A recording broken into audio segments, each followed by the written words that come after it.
السلام علیکم ګرانو محترمو لیدونکو د دویچ میټ ابراهیم یوټیوب چینل ته ښه راغلاست درته وایو. الله دې وکړي چې روغ خوږ خوشحاله یاست او کومه ستونزه ونه لرئ. د نن ورځې درس به د ارټیکل په اړه باندې وي، د داسې ارټیکل چې مهالته یو ارټیکل د ټولو څیزونو یا انسټرومنټو لپاره کارول کیږي. نو هغه ارټیکل ډس ارټیکل ده. ډس ارټیکل دا ډس ارټیکل د ټولو همدلته چې په تصویر کې وینئ د هغو لپاره یوازې ډس ارټیکل کارول کیږي. نو ارټیکلونه په جرمني یا الماني ژبه کې ډیر مهم دي. نو د ارټیکلونو په اړه باندې نور درسونه زموږ په یوټیوب چینل کې هم موجود دي، کولی شئ چې هغه وګورئ او همدا درس هم د ارټیکل په اړه باندې ده. نو همدا ډس ارټیکل د اوفګه چې شروع کوو سترګه، ډس اوفګه یعنی سترګه، ډس اوفګه سترګه همدا ده، هګۍ ته ویل کیږي. همدارنګه ډس شفاین، همدا شفاین ته ویل کیږي، ډس ارټیکل ده. همدارنګه بیا ورپسې ډس کلاید، ډس کلاید یعنی کمیس، همدا کمیس ډس کلاید. ډس ګهیغن، ډس ګهیغن دماغ، مغز یا مغزو ته ویل کیږي، ډس ګهیغن. ډس بلاټ، ډس بلاټ هغه پاڼې ته ویل کیږي، پاڼه، ډس بلاټ همدا پاڼه.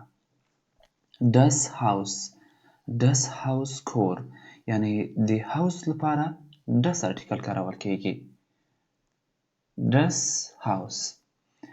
ډس فینسټه، ډس فینسټه یعنی کړکۍ، همدا په تصویر کې وینئ. ډس میسه، ډس میسه همدا چاقو، چاقو یا چاړو. ډس ویکټزوید همدا انسټرومنټ دی، همدا څیزونه هلته ډیر شیان موجود دي. ډس ویکټزویک یعنی هغه آله چې د یو کار لپاره کار وکارول شي، یو کار ته واخیستل شي، ټولز. ډس ویکټزویک. ډس میا، ډس میا یعنی سیند، تصویر کې وینئ. ډس شلوس هماغه ماڼۍ، ډس شلوس. بیا ډس اوه، ډس اوه یعنی غوږ، په تصویر کې وینئ. ډس کینو، ډس کینو یعنی سینما، ډس کینو یعنی د سینما لپاره کوم ارټیکل کارول کیږي، ډس، ډس کینو، ډس کینو یعنی ارټیکل د کینو یا سینما لپاره ده، ډس ده.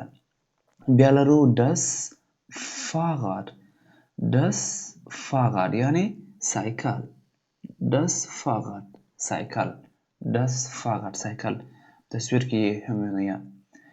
بیا ډس فلوګزویګ، ډس فلوګزویګ یعنی تیاره.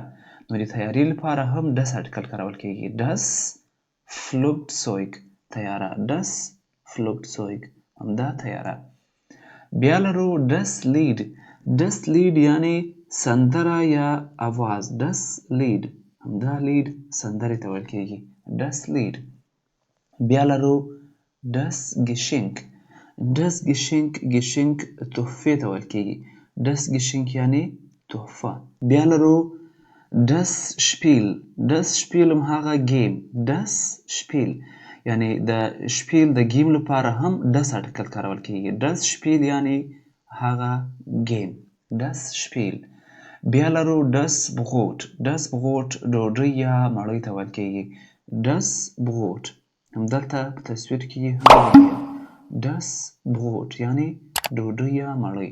نو د بغوټ لپاره هم ډس ارټیکل کارول کیږي، ډس بیلډ، ډس بیلډ یعنی تصویر یا عکس، ډس بیلډ تصویر یا عکس ته ویل کیږي. ډس هینډي همدا ټلیفون ته ویل کیږي، نو د ټلیفون لپاره هم ډس ارټیکل کارول کیږي.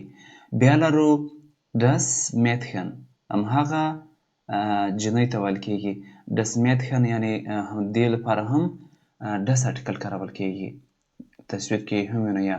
بیا لرو ډس بوخ، ډس بوخ کتاب، نو د بوخ کتاب لپاره هم ډس ارټیکل کارول کیږي، ډس بوخ. ډس فلایش، ډس فلایش غوښې ته ویل کیږي یعنی غوښه، ډس پاپیه، ډس پاپیه هماغه کاغذ یا ورقې ته ویل کیږي، ډس پاپیه. نو د پاپي لپاره هم دس آرټیکل کارول کیږي. بیا لرو دس ایسن. دس ایسن، ایسن هم خوراک ته ویل کیږي. دس ایسن، نو د ایسن د خوراک لپاره هم دس آرټیکل کارول کیږي. بیا لرو دس ګیلد.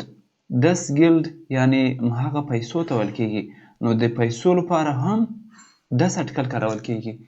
دس ګیلد. دس ګپیک.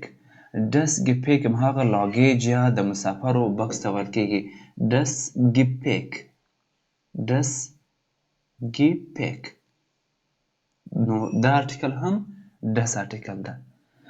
بیا لرو دس آیس. دس آیس آیسکریمو ته ویل کیږي. دس آیس یعنی آیسکریم، نو د آیسکریمو لپاره هم دس آرټیکل کارول کیږي. دس آیس. بیا لرو دس واسا. دس واسا، نو اوبو ته ویل کیږي. واسا اوبو. دس واسا، نو د اوبو لپاره هم کوم آرټیکل کارول کیږي؟ دس آرټیکل. دس واسا.